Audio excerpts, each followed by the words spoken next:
Hello you guys, welcome back to my channel. If you're a new subscriber, welcome. My name is Alicia, and if you're a returning subscriber, then welcome back to my channel. So today's video is going to be on how my med-surg clinical experience went, and basically any tips that I can give out to you guys if you're going to be starting your med-surg clinical experience and what to look out for. So if you want to know more, then please keep on watching. Okay guys, so welcome back. So basically I'm going to be talking about how my med-surg experience went. I'm just going to put this disclaimer out there. Every school out there is different. Every clinical experience is different. I'm just sharing what I have learned and what I was able to do. Like how I said, every school out there is different. Every school lets you do certain things, and some schools don't let you do certain things. So I'm just putting this whole disclaimer out there right now in the beginning of the video. So med-surg. So basically I took med-surg last semester, so that was in my 4th out of 8 semesters. So if you guys are new to my channel, I'm in a BSN part-time nursing program here in my area, and basically I was in a med-surg floor that we were also able to rotate into the ER and to surgery. So for med-surg, like how I told you guys, I took that last semester. And it's a med-surg 1. It is not fundamentals. A lot of people think that fundamentals is med-surg, but it's not. So I'm just putting that whole disclaimer out there right now. You basically get to do the same kind of things in fundamentals in med-surg if you're like basically on the med-surg floor, but like every semester is different on what you can and you cannot do. So for med-surg 1, basically we were already done with all of our skills. We were checked off on all of those. Basically you're checked off of all your skills once you're done with fundamentals. So basically we were able to do basically whatever we got checked off on our skills, since majority of us for clinical we had already had all those skills checked off on, so we could do those in clinical. So basically for clinical we were there from 6:15 until 4 o'clock. So it was like around 8 hours. It was not a whole 12-hour shift, which I know nursing students out there, they do like a whole full 12-hour shift. For us, we did not. We just got to do 8 hours. So we had to be there by 6:15 to be able to do preclinical. Due to COVID, they changed like the whole preclinical. Like they would, I know in the past they would have students go a day before, get all that information that they needed to know about the patient a day before clinical. And then they would come into clinical with a care plan on what they were going to do for the patient, what type of meds they were going to give them and stuff like that. But for us, because of COVID, we had our preclinical a little bit earlier. That's why we had to be there at 6:15. So basically we had to be there from 6:15 on the dot. You know how that works. And then we were in the med-surg floor. We were not allowed to be near any COVID patients, so that was good. The 3 pods that we were placed in, they were all just regular med-surg patients, and then I think like the next aisle was like all COVID, but there was like, those were like, it was its own area that was all COVID. So basically, like how I told you guys, we got there 6:15 with all of our handy dandy. We had to make sure we printed our clinical paperwork and stuff like that to be prepared to do pre-sim to do the preclinical paperwork. So our clinical instructor, she would get there like 30 minutes or 40 minutes before us being there, and she would go around and pick patients for us. So basically, you know, that's amazing, because you do not want to get there. I know, like how I said, like every school is different out there. Usually like the clinical instructors, they get there the same time the students, and then they go on the floor and they just get random patients and stuff like that. Our instructor, she would make sure that we would kind of get like similar patients, if that kind of makes sense. I had basically like a lot of neuro disorders, if that kind of makes sense. I don't kind of remember on the top of my head. We would get all kinds of patients, and then it was 2 students per pod, so we were 8 students.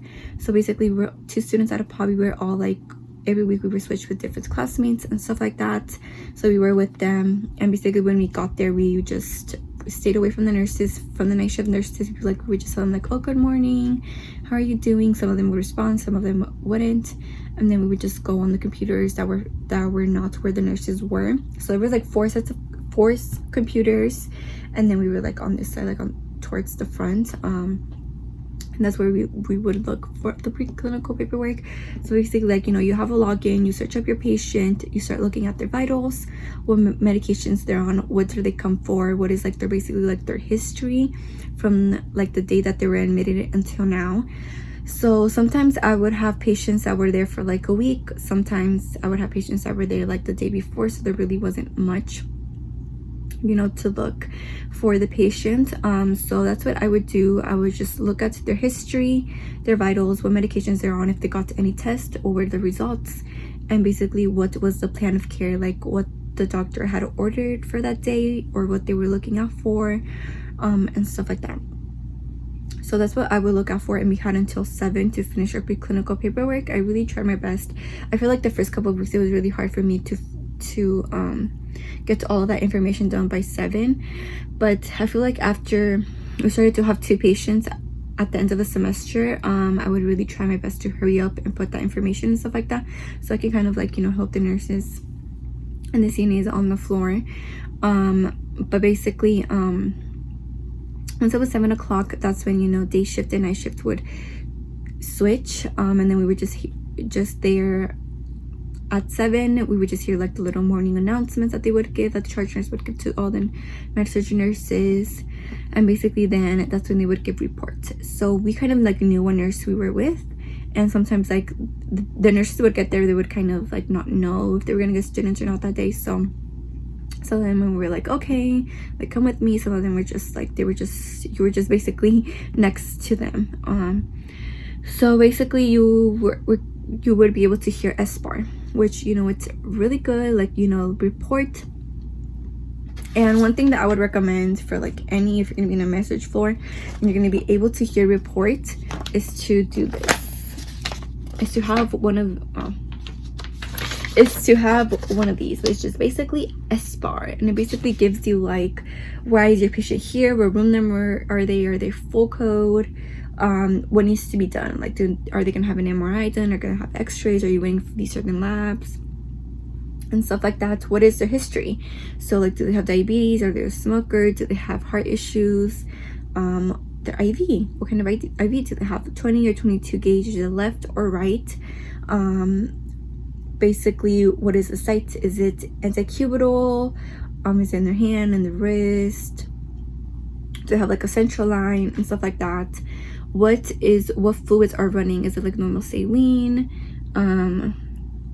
is it lactated ringers, what is the rate and stuff like that, do they have any drips. I never got to see any drips when I was in the med-surg. So is the patient alert or tick times 4 times 3 times 2 times 1, what's their activity, are they able to get out of the bed, is it one assist, 2 assists, are they on complete bed rest, do they have to have like do they have to be laying flat, stuff like that. Do they have the bed alarm on? I noticed that they had the bed alarm on patients that were on bed rest and when they were confused. Respiratory, on any nasal cannula, are they on room air, their lung sounds, are they clear, diminished, wheezing, do they have any crackles, their vital signs, you can just tell them. I didn't really hear vital signs that much, but if their diagnosis had to do with like vitals, then they would, you know, give a report about that. Cardiovascular, do they have like any murmurs, do they have any peeing edema anywhere around them, basically do they have SEDs on them, what is the GI, so like their diet, are they on regular diet, clear diet, soft diet, full liquids, stuff like that. Their bowel sounds, hypoactive, hyperactive, are they vomiting, diarrhea, ostomy, when was the last change and stuff like that. Do they have like a Foley, are they incontinent, continent, like how I said, are they able to get up out of the bed to be able to go to the bathroom, or do they have like a bedside commode, or do they have a bedpan. Musculoskeleton, so basically like, what is their length, do they have any weaknesses or numbness around them, they will usually tell them. And then for any wounds and dressings, the nurses will usually tell them like they have like a patch on their lower back and stuff like that. And then do they have any drains, like any chest tubes, any JPs, and then their labs, like what are the training labs, what labs were they monitoring and stuff like that. And then basically like if they have any scheduled procedures, consultants, and what type of contact were they C. diff, MRSA, flu droplet. I never got to experience any patients that were in contact precautions. From what I remember, is the patient NPO? Do they have strict eyes and nose?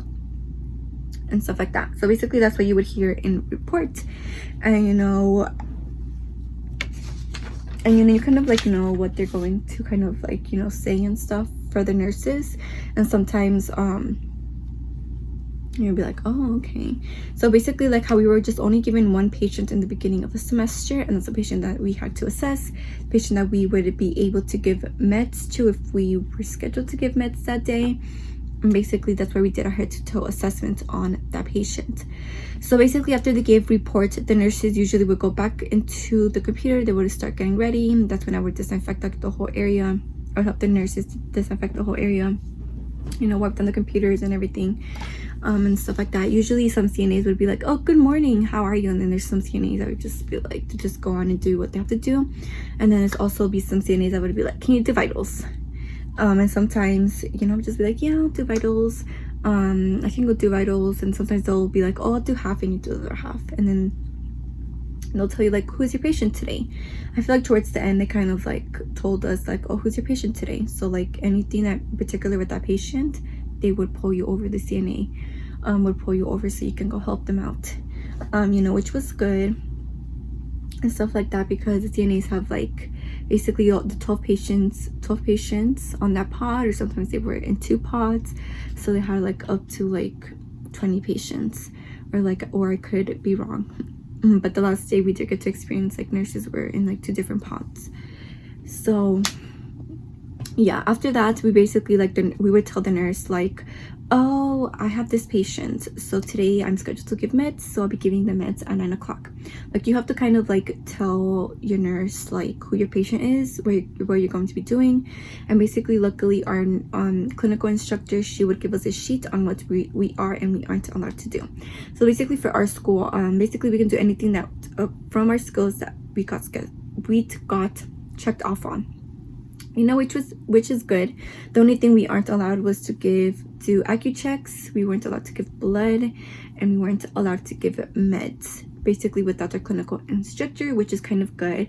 One thing that I learned throughout clinical that semester was basically I just didn't really try to do things that I was not comfortable with doing. And also like of course not giving meds was like another thing that I wouldn't do. I know a lot of people, like how I said, out there they usually give meds with the RNs, but for me personally, I didn't feel comfortable enough to do that, and we're not even allowed to do that, to just give like our patients the meds, which I feel like it takes kind of like away from like a learning opportunity, just because I personally only just gave PO meds, and I think it was only one time that I just changed a bag, an IV bag, and that was about it. But I never really got to start like a whole fresh like a piggyback, if that makes sense. So I just gave basically IV oral meds, and I just give IV push meds. That's all I basically give, no piggyback meds, which I feel like personally I need that experience more, because I've noticed that all your patients are going to be needing piggybacks, if that kind of makes sense. So basically after that, the nurses would usually they would kind of know what they were going to do. They kind of like wrote down when all the meds were due, what assessments they were going to do. They did mostly more like focused assessments, like whatever the patient came in for. So they came in something with GI, they basically just assessed GI. I noticed that they would just do like a full head to toe if that patient was just a new admit, and then they would just continue to do focused assessments. But us as being nursing students, we had to do like a full head to toe. Some patients would be okay with it. Some patients would just be like, well, hurry up and get it done. So you are going to be dealing with those type of patients. Some patients that are going to be like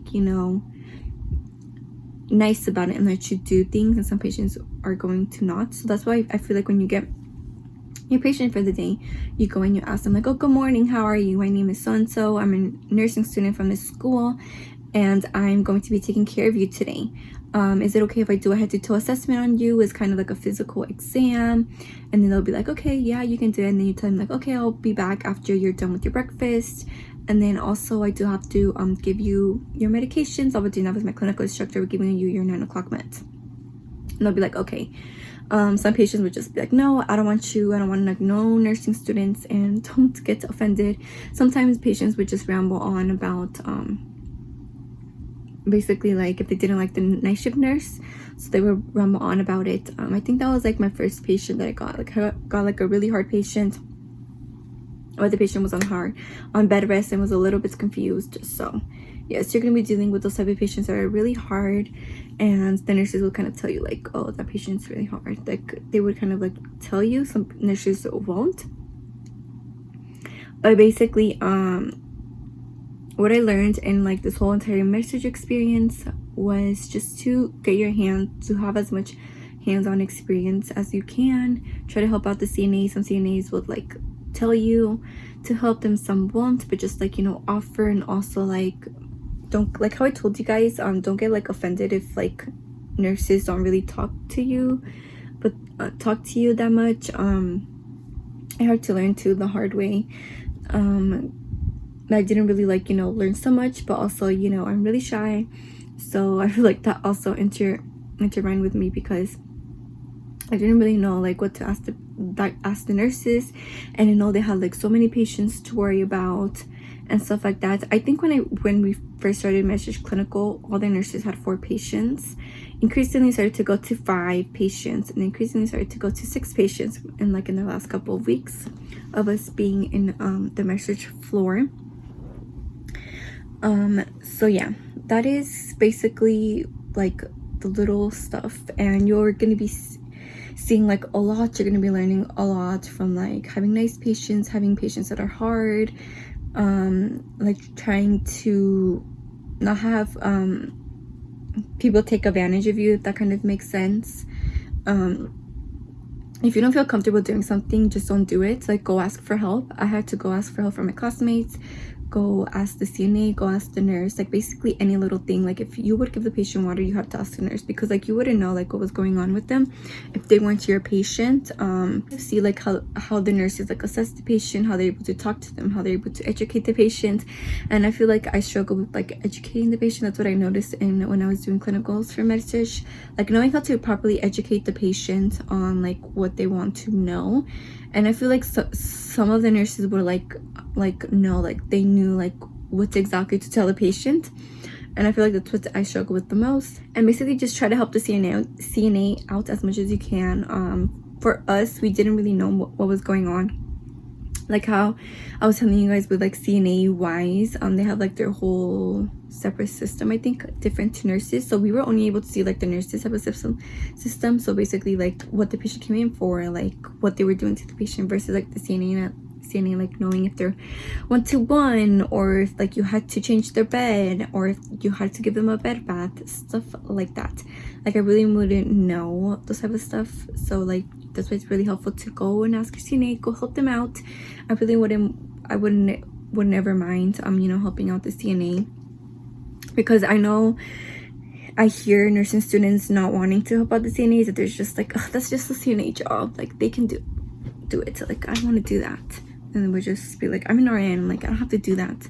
No, go help your CNA. They will thank you. Some of them would thank you, and some of them would just ask for help. So don't be afraid to ask for help for your CNA, because it just you wouldn't know, like if they need help, they'll tell you, or you can just ask them, because yeah, without the CNAs, I don't know what I would have done without them when I was doing clinicals. And you know, a lot of people don't really have medical experience when it comes to doing like patient care in that sense, and in nursing school they don't really teach you that. So that's why I say, like, if you see your CNA on the floor, go help them out, ask them if they need help, anything, because some patients are heavy and they're on their own. So yeah, don't be like, oh my gosh, the CNA asked me to do that and do that. So yes, some of them are needy, and some of them I did get to experience a CNA that was needy. But at the end, I was just like, I'll just help them. Like, I'm not even doing anything. I'm done with my clinical paperwork. Like, what am I doing? And stuff like that. And we weren't really allowed to give meds if we weren't scheduled to give meds. So I did get to miss out on a lot of that. But, you know, it's all just a learning experience. and basically putting yourself out there, being nice to the nurses. Also, some of them were kind of rude. Some of them you could kind of tell if they didn't want you. We would just go with your classmates, go with their nurse, and see what they need. But make sure you guys are doing what you're supposed to be doing, and stuff like that, because you don't want to get in trouble, and you have to be really careful and don't do things that you're not comfortable doing. You can just be like, oh, I'd just rather watch you do it. And also, like, for some of the skills, I think it was a straight cath, I told the nurse, like, oh, I've never done that before, can I just watch you do it? And then she'll be like, yeah, you can watch me do it. Like, basically just like push yourself, like, oh, can I go watch you give blood, or can I watch you go do this to change like a dressing? And they'll be like, yes. Some nurses wouldn't mind, you know, having you with them, just watching them and stuff. Like, it's kind of like a learning experience for you. And also don't forget to ask the patient if you can be there, because some patients would not want you in the room with them. And you guys enjoyed this little story time on how my med-surg experience went, and if you made it all the way to the end, thank you so much for watching. Don't forget to like this video, subscribe to my channel if you haven't, and follow me on Instagram, and I will see you guys in my next video. Bye, you guys.